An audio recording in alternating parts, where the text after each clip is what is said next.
Hi friends, welcome back to my channel. ಹೇಗಿದ್ದೀರಾ ಎಲ್ಲರೂ? ಆರಾಮಾಗಿದ್ದೀರಾ ಅಂತ ಅಂದ್ಕೊಂಡು ಈ ವ್ಲಾಗ್ನ ಸ್ಟಾರ್ಟ್ ಮಾಡ್ತಾ ಇದ್ದೀನಿ. ಇವತ್ತು ಸಂಡೇ ಮಧ್ಯಾಹ್ನ ಆಗಿದೆ, ಆಲ್ರೆಡಿ 12 o'clock. ಇವತ್ತು ನಾವು MJ ಸ್ಟೈಲಿಂಗ್ ಸ್ಟುಡಿಯೋಗೆ ಹೋಗ್ತಾ ಇದ್ದೀವಿ. ಮನೆ ಹತ್ರನೇ ಇದೆ. ಕೆರಾಟಿನ್ ಟ್ರೀಟ್ಮೆಂಟ್ ಮಾಡಿಸಿದ್ವಿ, ಅದ್ರದ್ದು ವಾಶ್ ಮಾಡಿಸ್ಬೇಕಿತ್ತು ಹೇರ್ನ, ಅದಕ್ಕೆ ಇವಾಗ ಹೋಗ್ತಾ ಇದ್ದೀವಿ. ಆ್ಯಕ್ಚುಲಿ ನೆನ್ನೆನೇ ಈ ಪ್ರೊಸೆಸ್ ಸ್ಟಾರ್ಟ್ ಮಾಡಿದ್ದು ಕೆರಾಟಿನ್ ಟ್ರೀಟ್ಮೆಂಟ್ನ. ಅದರದ್ದನ್ನು ಇಲ್ಲಿ ಹಾಕ್ತೀನಿ ನೋಡಿ. ಕೆರಾಟಿನ್ ಟ್ರೀಟ್ಮೆಂಟ್ ಮಾಡಿಸ್ಕೊತಾ ಇರೋದು ನಾನಲ್ಲ, ನನ್ನ ಸಿಸ್ಟರ್ಗೆ ಮಾಡಿಸ್ತಾ ಇರೋದು ಇದು. ಈಗ ಇನಿಷಿಯಲ್ ಆಗಿ ಇವಳ ಹೇರ್ ಈ ಥರ ಇದೆ. ನಮಗೆ ಯಾವ ಥರ ಲುಕ್ ಬೇಕಿತ್ತು ಅಂತ ಅಂದರೆ, ಫುಲ್ಲು ಸ್ಟ್ರೇಟ್ ಅಂತ ಬೇಕಿರಲಿಲ್ಲ, ಫುಲ್ ಸಿಲ್ಕಿ ಆಗಿರಬೇಕಿತ್ತು. ಹಾಗೆ ಏನಂದರೆ ಫ್ರೀಯಾಗಿ ಕಾಣಿಸ್ಬೇಕು. ಮತ್ತು ರೀಗ್ರೋತ್ ಆದಾಗ ಹೇರು ಮೇಲ್ಗಡೆ ಬೇರೆ ಥರ, ಆಮೇಲೆ ಸ್ಟ್ರೈಟ್ನಿಂಗ್ ಇಲ್ಲ ಸ್ಮೂತ್ನಿಂಗ್ ಮಾಡಿಸಿದಾಗ ಕೆಳಗಡೆ ಬೇರೆ ಥರ ಕಾಣಿಸುತ್ತಲ್ಲ, ಆ ಥರ ಆಗಬಾರ್ದು ಅಂತ ಹೇಳಿ ಫೈನಲಿ ನಾವು ಅಂದ್ಕೊಂಡಿದ್ದು best we can go for keratin ಅಂತ ಹೇಳಿಬಿಟ್ಟು. ಸ್ಮೂತ್ನಿಂಗ್ ಬೇಕಾ, ಸ್ಟ್ರೈಟ್ನಿಂಗ್ ಬೇಕಾ, ಕೆರಾಟಿನ್ ಬೇಕಾ ಅಂತ ಹೇಳ್ಬಿಟ್ಟು ಎಲ್ಲ ಯೋಚನೆ ಮಾಡಿ ಫೈನಲಿ ನಮಗೆ ಬೇಕಾಗಿರೋ ಥರ ಲುಕ್ ಸಿಗೋದು ಕೆರಾಟಿನ್ ಅಂತ ಡಿಸೈಡ್ ಮಾಡಿಕೊಂಡು ಕೆರಾಟಿನ್ ಟ್ರೀಟ್ಮೆಂಟ್ನ ಮಾಡಿಸ್ಕೊಳ್ಳೋದಕ್ಕೆ ಈಗ ಸ್ಟಾರ್ಟ್ ಮಾಡಿದ್ದಾರೆ. ಈಗ ಟ್ರೀಟ್ಮೆಂಟ್ ಸ್ಟಾರ್ಟ್ ಮಾಡೋಕ್ಕೆ ಫಸ್ಟ್ ಸ್ಟೆಪ್ಪೇ ಹೇರ್ ವಾಶ್ನ ನೀಟಾಗಿ 2 ಇಲ್ಲ 3 times ಶಾಂಪು ಹಾಕಿ ನೀಟಾಗಿ ವಾಶ್ ಮಾಡ್ಕೊಳ್ತಾ ಇದ್ದಾರೆ ಹೇರ್ನ. ಈ ವಿಡಿಯೋನ ಫುಲ್ ನೋಡಿ ಕೊನೆ ತನಕ. ನಾನು ಆದಷ್ಟು ಸ್ಮೂತ್ನಿಂಗ್, ಸ್ಟ್ರೈಟ್ನಿಂಗ್ ಹಾಗೆ ಕೆರಾಟಿನ್ ಬಗ್ಗೆ ಇನ್ಫಾರ್ಮೇಷನ್ನ ಕೊಡ್ತೀನಿ. ನೀವು ಯಾರಾದರೂ ಮಾಡಿಸ್ಬೇಕು ಅಂತ ಇದ್ರೆ ಹೆಲ್ಪ್ ಆಗುತ್ತೆ ಇದರಿಂದ. 10 minutes ಈಗ ಒಂದು 10 minutes ಶಾಂಪೂನ ಅಪ್ಲೈ ಮಾಡಿ ಹಾಗೆ ಬಿಡ್ತಾ ಇದ್ದಾರೆ. ನಾವು ಶಾಂಪೂನ ಯೂಸ್ ಮಾಡಬೇಕಾದ್ರೆ ಅದನ್ನು ಸ್ವಲ್ಪ ನೀರಲ್ಲಿ ಮಿಕ್ಸ್ ಮಾಡಿ ಯೂಸ್ ಮಾಡೋದ್ರಿಂದ, ಡೈಲ್ಯೂಟ್ ಮಾಡಿ ಯೂಸ್ ಮಾಡೋದ್ರಿಂದ ಬೆಸ್ಟ್ ರಿಸಲ್ಟ್ ಸಿಕ್ಕತ್ತೆ. ಆ್ಯಕ್ಚುಲಿ ನಮ್ಮ ಶಾಂಪೂ ನಮಗೆ ನೀಟಾಗಿ ವರ್ಕ್ ಆಗಿದೆಯಾ, ರಿಸಲ್ಟ್ ಕೊಟ್ಟಿದೆಯಾ ಅಂತ ನಮಗೆ ಗೊತ್ತಾಗೋದು ಆಫ್ಟರ್ ವಾಶ್. ನಮ್ಮ ಕೂದಲು ಫುಲ್ ಶೈನಿ ಆಗಿ ಕಾಣಿಸುತ್ತೆ ಆ್ಯಂಡ್ ಬೌನ್ಸಿ ಆಗಿ ಕಾಣಿಸುತ್ತೆ. ಆಗ ನಮ್ಮದು ಶಾಂಪೂ ನಾವು ಯೂಸ್ ಮಾಡಿರೋದು ಕರೆಕ್ಟಾಗಿ ರಿಸಲ್ಟ್ ಕೊಟ್ಟಿದೆ ಅಂತ ಹೇಳ್ಬಿಟ್ಟು ನಮಗೆ ಗೊತ್ತಾಗುತ್ತೆ. ಇಲ್ಲಿ ಫಸ್ಟ್ ಟೈಮ್ ಹಚ್ಚಿದ ಶಾಂಪೂನ ನೀಟಾಗಿ ವಾಶ್ ಮಾಡಿ ಮತ್ತೆ ಹೇರ್ಗೆ ಶಾಂಪೂನ ಅಪ್ಲೈ ಮಾಡ್ತಾ ಇದ್ದಾರೆ ಸೆಕೆಂಡ್ ಟೈಮ್. ಇದೇ ರೀತಿಯಾಗಿ 3 times ಹೇರ್ನ ವಾಶ್ ಮಾಡಿಕೊಂಡ್ರು. ಕೆರಾಟಿನ್ ಟ್ರೀಟ್ಮೆಂಟಲ್ಲಿ ಕೆಮಿಕಲ್ನ ಯೂಸ್ ಮಾಡೋದಿಲ್ಲ. ಕೆರಾಟಿನ್ ಅನ್ನೋ ಒಂದು ನ್ಯಾಚುರಲ್ ಪ್ರೋಟೀನ್ನ ಹೇರ್ಗೆ ಇನ್ಫ್ಯೂಸ್ ಮಾಡಿಬಿಟ್ಟು ಲಾಕ್ ಮಾಡ್ತಾರೆ. ಅದು ಹಾಗೆ ಸ್ಮೂತ್ನಿಂಗ್ ಇಲ್ಲ ಸ್ಟ್ರೈಟ್ನಿಂಗಿಗೆ ಬಂತು ಅಂತಂದರೆ ಇದು ಒಂದು ಕೆಮಿಕಲ್ ಪ್ರೊಸೆಸ್ ಆಗಿರುತ್ತೆ. ಇದರಲ್ಲಿ ಹೇರ್ಗೆ ನಮಗೆ ಕೆಮಿಕಲ್ನ ಇನ್ಫ್ಯೂಸ್ ಮಾಡಿ ಸೀಲ್ ಮಾಡ್ತಾರೆ. ಇದರಿಂದ ಹೇರ್ ಸ್ಟ್ರೇಟ್ ಲುಕ್ಕಲ್ಲಿ ಕಾಣಿಸುತ್ತೆ. ನಮಗೆ ಕೆಮಿಕಲ್ ಬೇಡ, ಹಾಗೇ ನ್ಯಾಚುರಲ್ ಆಗಿ ಟ್ರೀಟ್ಮೆಂಟ್ ಬೇಕು ಅಂತ ಅಂದರೆ V can go for keratin treatment. ಈಗ ಇವರು ಇಲ್ಲಿ ಹೇರ್ನ ಬ್ಲೋ ಡ್ರೈ ಮಾಡ್ಕೊಳ್ತಾ ಇದ್ದಾರೆ. ಎಲ್ಲ ವೆಟ್ ಇತ್ತಲ್ಲ ಅದನ್ನೆಲ್ಲ ಡ್ರೈ ಮಾಡ್ಕೊಳ್ತಾ ಇದ್ದಾರೆ ಹೇರ್ನ. ಆ್ಯಕ್ಚುಲಿ ನಾವು ಸ್ಯಾಟರ್ಡೇ ಈವ್ನಿಂಗ್ ಹೋಗಿದ್ದು ಸಲೂನ್ಗೆ ಹೇರ್ ಟ್ರೀಟ್ಮೆಂಟ್ ಮಾಡಿಸ್ಲಿಕ್ಕೆ. ಸ್ವಲ್ಪ ಲೇಟಾಗೇ ಆಗಿತ್ತು. ಸೊ ಬೇಗ ಮುಗೀಲಿ ಅಂತ ಹೇಳಿಬಿಟ್ಟು ಇಬ್ಬಿಬ್ರು ಸೇರಿಕೊಂಡು ಮಾಡೋಕ್ಕೆ ಸ್ಟಾರ್ಟ್ ಮಾಡಿದ್ರು, ಬೇಗ ಆಗಲಿ ಅಂತ ಹೇಳಿಬಿಟ್ಟು. ಈ ಪ್ರೋಸೆಸ್ ಆಲ್ಮೋಸ್ಟ್ ಇವಳ ಹೇರ್ ಲೆಂತಿಗೆ ತೊಗೊಂಡಿದ್ದು ಇಬ್ಬರಿಬ್ರು ಮಾಡಿದ್ರಿಂದ ಆಲ್ಮೋಸ್ಟ್ 3 hours ತೊಗೊಳ್ತು. ಸ್ಟ್ರೇಟ್ನಿಂಗ್ ಇಲ್ಲ ಸ್ಮೂತ್ನಿಂಗ್ ಮಾಡಿಸ್ತೀನಿ ಅಂತ ಅಂದಿದ್ರೆ ಕೆರಾಟಿನ್ ಟ್ರೀಟ್ಮೆಂಟ್ಗಿಂತ ಜಾಸ್ತಿನೇ ಟೈಮ್ ತೊಗೊಳತ್ತೆ. ನಾನು ಮುಂಚೆ ಎಲ್ಲ ಕೆರಾಟಿನ್ ಟ್ರೀಟ್ಮೆಂಟ್ನ ಮನೆಯಲ್ಲೇ ಮಾಡ್ಕೊಳ್ತಾ ಇದ್ದೆ ನ್ಯಾಚುರಲ್ ಆಗಿ. ನಾನು ಸಲೂನಲ್ಲಿ ಮಾಡಿಸಿಲ್ಲ ಯಾವಾಗ್ಲೂ. ಈಗ ಮಗು ಇರೋದ್ರಿಂದ ನನಗೆ ಅಷ್ಟು ಟೈಮ್ ಸಾಕಾಗ್ತಾ ಇಲ್ಲ ಮಾಡ್ಕೊಳ್ಳಿಕ್ಕೆ ಮನೇಲಿ. ನಾವು ಮನೇಲೇ ಮಾಡ್ಕೊಳ್ತೀವಿ ಅಂತ ಅಂದರೆ ಫ್ರೀಕ್ವೆಂಟಾಗಿ ಮಾಡ್ಕೊಳ್ಬೇಕಾಗತ್ತೆ. ಈ ಥರ ನಾವು ಸಲೂನಲ್ಲಿ ಮಾಡಿಸಿದ್ರೆ ಆಲ್ಮೋಸ್ಟ್ 6 monthsವರೆಗೂ ಮೇಂಟೈನ್ ಮಾಡಿದ್ರೆ ಚೆನ್ನಾಗಿ ರಿಸಲ್ಟ್ ಕೊಡುತ್ತೆ. ಬಟ್ ಮನೇಲಿ ಮಾಡೋದು ಅಟ್ಲೀಸ್ಟ್ ವೀಕ್ಲಿ ಒನ್ಸ್ ಇಲ್ಲ 15 days ಒನ್ಸ್ ಆದರೂ ನಾವು ಮಾಡಲೇಬೇಕಾಗತ್ತೆ ನಮ್ಮ ಟೆಕ್ಸ್ಚರ್ನ ಹಾಗೆ ಮೇಂಟೈನ್ ಮಾಡಲಿಕ್ಕೆ. ಈಗ ಬ್ಲೋ ಡ್ರೈ ಮಾಡಿದೆಲ್ಲ ಮುಗೀತು. ಹೇರ್ ಈ ಥರ ಕಾಣಿಸ್ತಾ ಇದೆ. ವಾಶ್ ಮಾಡಿ ಹೇರನ್ನ ಬ್ಲೋ ಡ್ರೈ ಮಾಡಿದ್ಮೇಲೆ ಮನೇಲೇ ಹೇಗೆ ನ್ಯಾಚುರಲ್ ಆಗಿ ಕೆರಾಟಿನ್ ಟ್ರೀಟ್ಮೆಂಟ್ನ ನಮ್ಮ ಹೇರ್ಗೆ ಮಾಡ್ಕೊಳ್ಳೋದು ಅಂತ ಯಾರಿಗಾದ್ರೂ ತಿಳ್ಕೊಬೇಕು ಅಂತ ಇದ್ದರೆ ನಾನು ಕಮೆಂಟ್ ಬಾಕ್ಸಲ್ಲಿ ಕಮೆಂಟ್ ಮಾಡಿ ತಿಳಿಸಿ, ನಾನು ಅದನ್ನು ವಿಡಿಯೋ ಮಾಡಿ ಹಾಕ್ತೀನಿ. ಈಗ ನೀವೇನಿಲ್ಲಿ ನೋಡ್ತಾ ಇದ್ದೀರಾ, ಇವರು ನೀಟಾಗಿ ಎಲ್ಲನೂ ಫುಲ್ ಪಾರ್ಟಿಷನ್ ಮಾಡಿಕೊಂಡ್ರು ಹೇರ್ನ. ಒಂದು ಚೂರು ಬಿಡ್ದೇನೆ ಫುಲ್ಲು ಹೇರ್ ಲೆಂತಿಗೆ ಪ್ರೋಟೀನ್ನ ಅಪ್ಲೈ ಮಾಡ್ತಾ ಇದ್ದಾರೆ. ಇದರಲ್ಲಿ ಒಂದು ಬೇಬಿ ಹೇರ್ನೂ ಸಹ ಬಿಡೋದಿಲ್ಲ ಅವರು. ನೀಟಾಗಿ ಅಪ್ಲೈ ಮಾಡೋದ್ರಿಂದ ಎಲ್ಲನೂ ಒಂದೇ ಥರ ಟೆಕ್ಸ್ಚರಲ್ಲಿ ಕಾಣಿಸುತ್ತೆ. ಒಂದು ಚೂರು ಅಲ್ಲಿ ಇಲ್ಲಿ ಮಿಸ್ ಆದ್ರೂ ಅದರ ಲುಕ್ಕೇ ಬದಲಾಗ್ಬಿಡುತ್ತೆ ಅಲ್ವಾ, ಚೆನ್ನಾಗಿ ಬರೋದಿಲ್ಲ. ಸೊ ತುಂಬ ಕಾನ್ಸಂಟ್ರೇಟ್ ಮಾಡಿ ಕೇರ್ಫುಲ್ಲಾಗಿ ಮಾಡ್ತಾರೆ ಇದನ್ನ.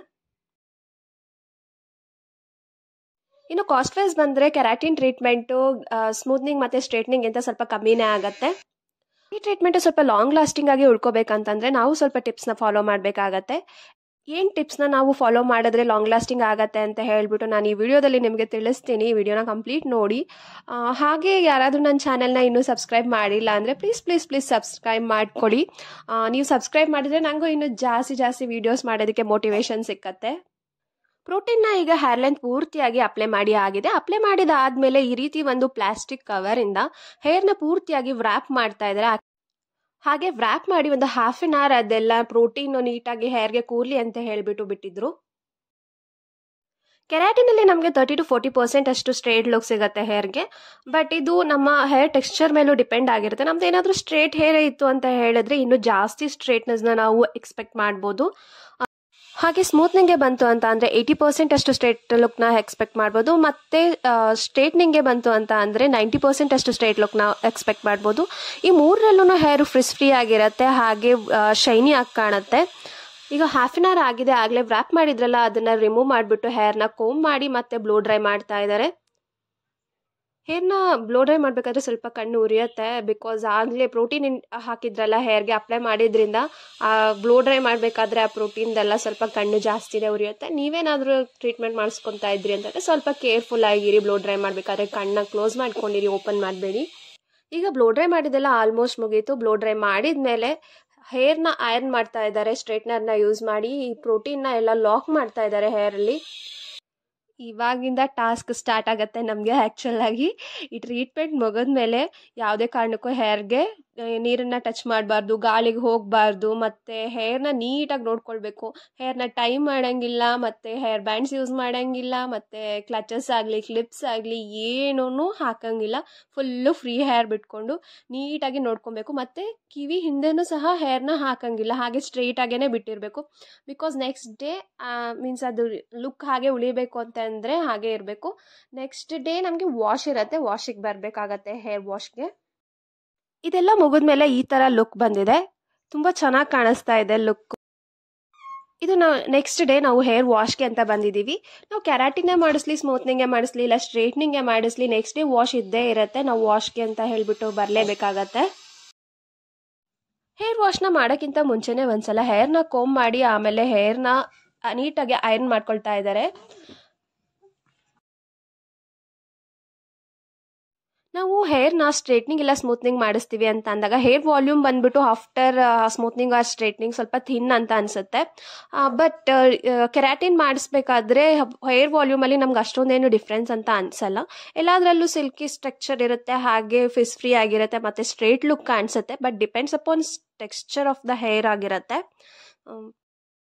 ಇದೇ ಲುಕ್ಕು ತುಂಬ ದಿನ ಉಳಿಬೇಕು ಅಂತಂದರೆ ನಾವು ಕೆಲವೊಂದು ಟಿಪ್ಸ್ನ ಫಾಲೋ ಮಾಡಬೇಕಾಗತ್ತೆ.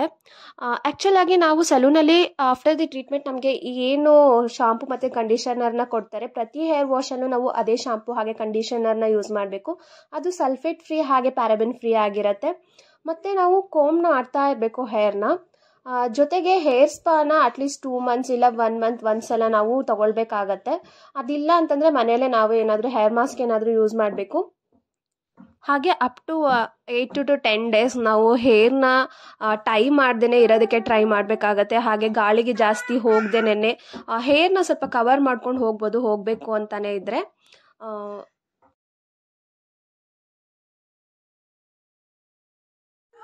ಈಗ ಹೇರ್ ವಾಶ್ ಮುಗಿದಿದೆ. ಹೇರ್ ವಾಶ್ ಮುಗಿದ್ಮೇಲೆ ಇವರು ಹೇರ್ನ ಡ್ರೈ ಮಾಡ್ತಾ ಇದ್ದಾರೆ. ಬ್ಲೋ ಡ್ರೈ ಮಾಡಿ ಆದಮೇಲೆ ಇದು ಯಾವ ರೀತಿ ಲುಕ್ ಬರುತ್ತೆ ಅಂತ ಹೇಳ್ಬಿಟ್ಟು ನಾನು ತೋರಿಸ್ತೀನಿ. ಈಗ ಬ್ಲೋ ಡ್ರೈ ಮುಗಿದಿದೆ. ಬ್ಲೋ ಡ್ರೈ ಆದಮೇಲೆ ಹೇರ್ ಈ ಥರ ಕಾಣಿಸ್ತಾ ಇದೆ. ಫುಲ್ ಫ್ರೀ ಆಗಿದೆ, ಹಾಗೆ ಶೈನಿ ಆ್ಯಂಡ್ ಸಿಲ್ಕಿ ಆಗಿದೆ. ಲುಕ್ ಅಂತೂ ತುಂಬಾ ಇಷ್ಟ ಆಯಿತು ನನಗೆ. ಈಗ ಸ್ವಲ್ಪ ಸ್ಪ್ಲಿಟ್ ಎಂಡ್ಸ್ನ ತೆಗೆದುಬಿಟ್ಟು ಹೇರ್ಗೆ ಶೇಪ್ ಕೊಡ್ತಾ ಇದ್ದಾರೆ. ಈ ವ್ಲಾಗ್ ನಿಮ್ಗೆಲ್ಲರಿಗೂ ಇಷ್ಟ ಆಗಿರುತ್ತೆ ಅಂತ ಅನ್ಕೊಳ್ತೀನಿ. ಇಷ್ಟ ಆಗಿದೆ ಲೈಕ್ ಮಾಡಿ, ಶೇರ್ ಮಾಡಿ, ಕಮೆಂಟ್ ಮಾಡಿ. ಹಾಗೆ ಯಾರಾದರೂ ಸಬ್ಸ್ಕ್ರೈಬ್ ಆಗಿಲ್ಲ ಅಂದರೆ ಸಬ್ಸ್ಕ್ರೈಬ್ ಮಾಡಿ. ಮತ್ತೆ ಸಿಗ್ತೀನಿ ನೆಕ್ಸ್ಟ್ ವಿಡಿಯೋದೊಂದಿಗೆ. ಅಲ್ಲಿವರೆಗೂ Tata, bye bye, take care.